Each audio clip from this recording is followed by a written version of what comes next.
নাম শুনেই যেন মনে জাগে আশার আলো। Everything is going to be great. কিন্তু এই গল্পে সবকিছু আদৌ গ্রেট হবে তো?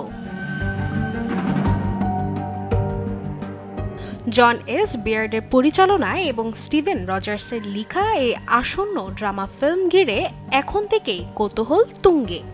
আর কেনই বা হবে না, যখন ছবির কাস্টে রয়েছেন ব্রায়ান ক্রাস্টন, অ্যালিসন জ্যানি, জ্যাক চ্যাম্পিয়ন এবং তরুণ প্রতিভা বেঞ্জামিন ইভান আইনর্স্ট। 2023 সালের এপ্রিল থেকে শুরু হয়েছিল শুটিং, আর সেই যাত্রা এখন পৌঁছেছে ট্রাইবেকো ফিল্ম ফেস্টিভ্যালের গ্ল্যামার্স প্রিমিয়ার লাইনে। আগামী 9 জুন ছবিটি মুক্তি পাবে আমেরিকার প্রেক্ষাগৃহে। গল্পের আদলে লুকিয়ে রয়েছে এক পরিবারের টানাপোড়েন, মানসিক দ্বন্দ্ব আর জীবনের সেই অনিশ্চয়তার মুখোমুখি দাঁড়ানোর সাহস। ছবির টোন রহস্যময়, আবেগপ্রবণ আর কখনো কখনো মজার ছোঁয়ার ভরপুর। এক কথায় everything is going to be great শুধু একটি সিনেমা নয়, এক নিঃশ্বাসে বলা জীবনের গল্প।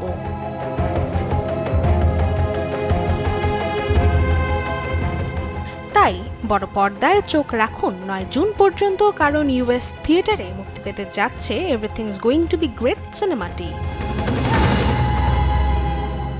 Desk report, channel 24।